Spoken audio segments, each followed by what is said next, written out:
Hey guys, welcome back to my channel. My name is Tanya and today I'm going to teach you how to edit your videos because I remember when I started YouTube I was so confused and there were so many things I didn't know, but I have learned a lot since I started, so I want to teach you guys and give you the ultimate guide to editing because I know I would have needed a video like that when I started off YouTube and I didn't really find one. I only saw like 1 hour long tutorials which didn't even really help me, so I'm gonna show you how to do it.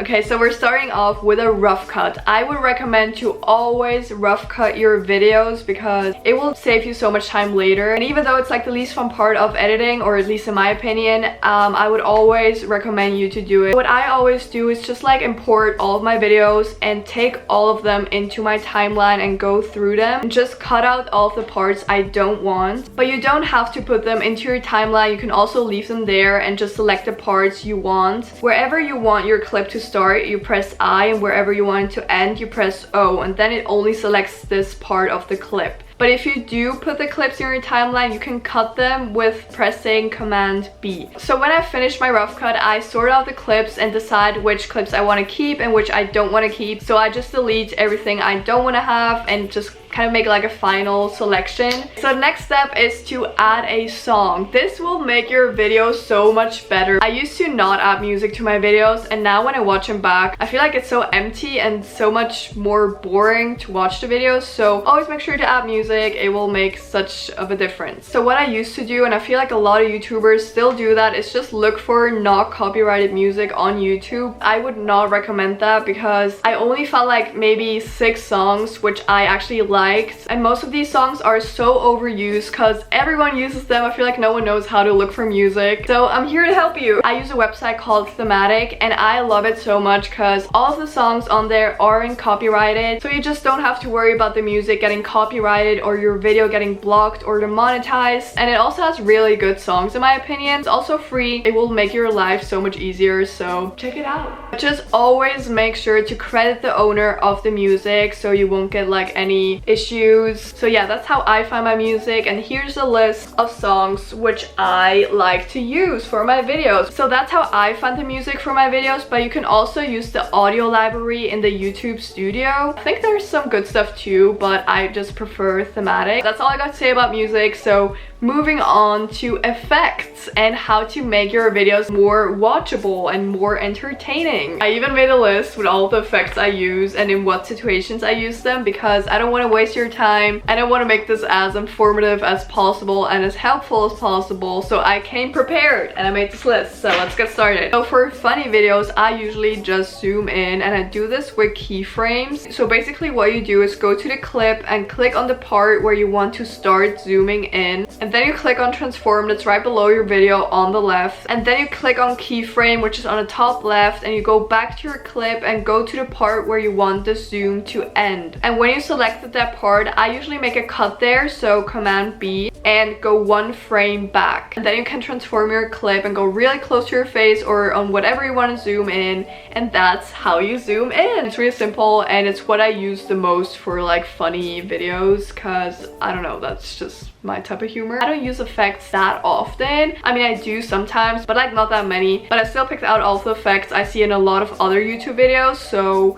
let's get started. Fisheye, rain, tile, underwater, wave, water paint, intro flashes, funhouse. These were all the visual effects I see a lot, but you can also use audio effects. I really like to use the large room effect, but I've also seen a lot of people use the monster or alien effect. Yeah, but I would recommend just going through all of the effects one time and just kind of getting to know the program. Okay, so now moving on to the effects which I use for like more serious videos or more professional videos like lookbooks or just like not really funny videos, more like videos you want to make aesthetically pleasing. I really like the vintage and retro vibe for these type of videos, so these are all kind of like that, but you will find a lot more if you just like look for them. So I use Film Grain, Bad TV, Prism, Shade Mask, H Film, and 06 by Ryan Nangle. Ryan Nangle is like a YouTuber which makes a bunch of Final Cut Pro tutorials. I would definitely recommend checking these out because they are so good and they help me so much. Yeah, I will link this filter down below, like where you can download it, but I will also link his channel down below because it's really helpful. When I want a specific effect and it's not on Final Cut Pro, I usually go on YouTube and type it in and also add green screen. If I find something, I download it and put it like above my normal clip on Final Cut Pro, and then add the keyer effect to it so it removes all of the green and you're just left with the effect. Life hack. What I also like to use sometimes is a draw mask. Even though it's very time consuming sometimes, it will look so cool at the end. Okay, so basically what you do is copy paste the original clip and put it underneath the one with the draw mask, and then select the part of your clip which you want to show with the little pencil tool. Usually try to make the lines as clean as possible so it really just shows the part I want to show. When you did that, you have to click on keyframe for all of the points you selected so they will be able to move throughout the video. So you go frame by frame and adjust the points every time so they can like move with the picture. It's where you go 1 frame forward or 1 frame back. I think it makes a lot more sense if you see it on the screen, but yeah, that's how you do it. And if you're done, it will look really cool. Also, if you already put an effect over a clip and you already adjusted it the way you want it to look, you can just copy this clip and paste the attributes of it on the rest of the clips so they all look the same. So yeah, that saves a lot of time and makes things a lot easier. That's all I have to say about effects, I think. So now moving on to transitions. I honestly don't use transitions that often. If I use one, it's usually the static one, which kind of makes it look like a broken TV or something. I'm not the biggest fan of the ones on Final Cut Pro, but I would recommend just going through them and see if you like them. And if you don't like them, you can definitely download some from YouTube. That's all I have to say about transitions. Really short but simple. Moving on to animations, aka chapters, aka what you're seeing right now. I feel like these chapters are pretty popular and I'm gonna teach you how to do it. Okay, you can definitely do them on your phone, but I use my iPad and my Apple Pencil. This is not necessary, but it does make things a little easier. But yeah, it definitely also works on the phone. I use the apps Fonto and Sketchbook for these chapters. Okay, so first you go on Fonto and then go on plain images,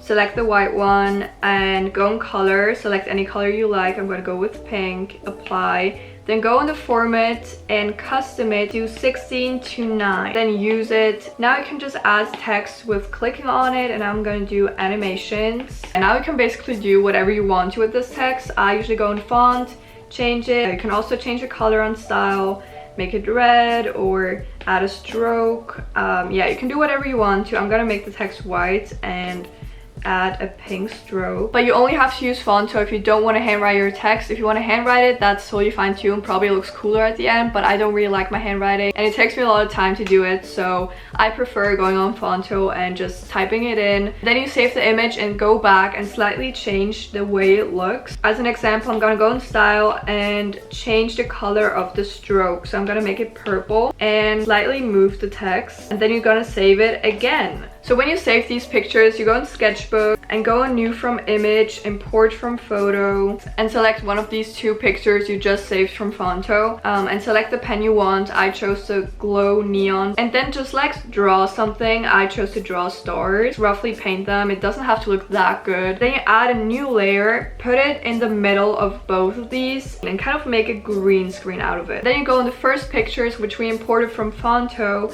and delete it. Now you have like a green screen with stars on it, and you can share and save the image. Now you add a new layer which you put on the top, paint stars right next to the ones you already have. So now you go on the middle layer, which is the one with the first stars, and delete it. You're only left with the stars you just drew. So save the image again. So now you airdrop all these 4 pictures to your computer and add them to Final Cut Pro. So now take the picture with the text on it and put it right where you want it, and then cut it after like maybe 10 frames. And then take the other image, which also has the text on it, and put it above the one you just cut, and cut it at the same exact place so they're the same length. Now you put them right next to each other and copy both of them and paste them right next to them again. Now get both of the green screens and put them above the pictures with your text, and cut them into the same pieces you cut your text so they all have like the same length. Okay, so let's say you always take the first set of the stars for the pink text and the second set of the stars for the purple text. So now you delete all the clips you don't need and only keep the ones which match up with the color, if that makes sense. I think it makes a lot more sense when you see it. And lastly, you add the keyer effect to all of the green screen clips so they don't have a green screen anymore, and that's how you do an animation. It's like the most basic animation you can do, but I feel like it's mostly the same process. You could also do a lot more difficult things. But yeah, that's how I do it, and it's pretty simple and basic, but whatever. So lastly, I'm going to teach you how to make your thumbnails. Thumbnails are so important, so definitely make sure to put a lot of effort into them. Like, your video can be so good, but if your thumbnail is bad, it probably won't get a lot of views. So definitely make sure that your thumbnail looks good, and I'm going to teach you how to do that. So let's start. I'm going to use my iPad again, but as I said, you can also use your phone. It's just a little bit easier on the iPad, but it won't make that much of a difference. So I'm gonna teach you how I did the thumbnail for this video. So I usually go in PixArt first, but I didn't do it in this thumbnail, but I'm still gonna show you how I do it. So select your picture first and go to add photo, and add maybe like this one I use for like a different thumbnail. If I want it to be here, like only the outfit, I would erase everything around the outfit. I'm not gonna do it like very clean right now, but obviously if it was like my real thumbnail, I'll put a lot more effort into it, because it's just like an example. I'm just going to do it very roughly, so I can make it look like my body is behind my laptop and kind of make like this optic illusion almost. That's how I would do something like that if I wanted this in my thumbnail, but I didn't want something like that for the thumbnail I used in this video. So we're gonna close PixArt and go right to Visco. I usually use the C1 filter and just go maybe like 4, and then play around with the settings. So you make my picture a little bit darker and add a little bit of contrast. And I normally also go up with the highlights a lot, because it will make the title pop out a lot more. Then I go in white balance, just kind of look what looks good. I think I like it a little bit blue, maybe a little bit pink. That's all I do. It's not that much, and I save it, and yeah, that's all. When you save the picture, you go in sketchbook. If you want to make like doodles, add the picture you just edited. What I usually do is just like outline myself, because I think that looks really cool. I mostly use the technical pen and have the size on about like 7, and just outline myself. So that usually takes a little while. Okay, so I finished outlining myself. What I usually like to do is add a line outside of the outlining of myself. So I just kind of get creative with it. There's not really something I do all the time. So I finished all of the little lines, so I'm actually really happy with how it looks, so I'm gonna leave it like that. But you can add a lot more doodles if you want to, just get creative with it. But I'm gonna save it right now, and then I'm gonna open this picture in Fonto. So this is just where you add all of your titles, and I don't want to have this font, so I'm gonna pick another one. What I really like to do is curve the title, because it makes just such a difference. It makes the video so much more clickable, in my opinion. Okay, and then I add just little text like maybe transitions, add a stroke,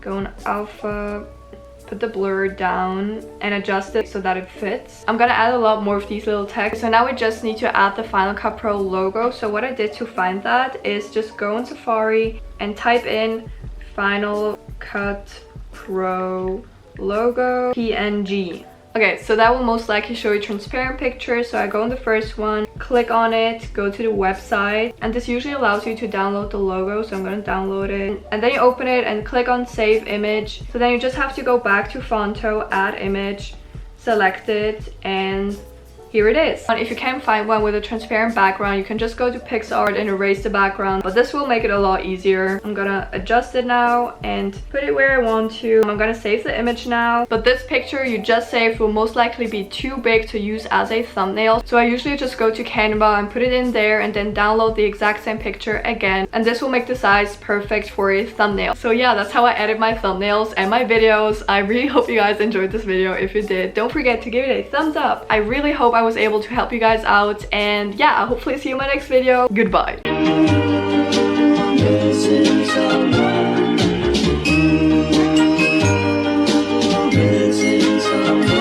Missing someone.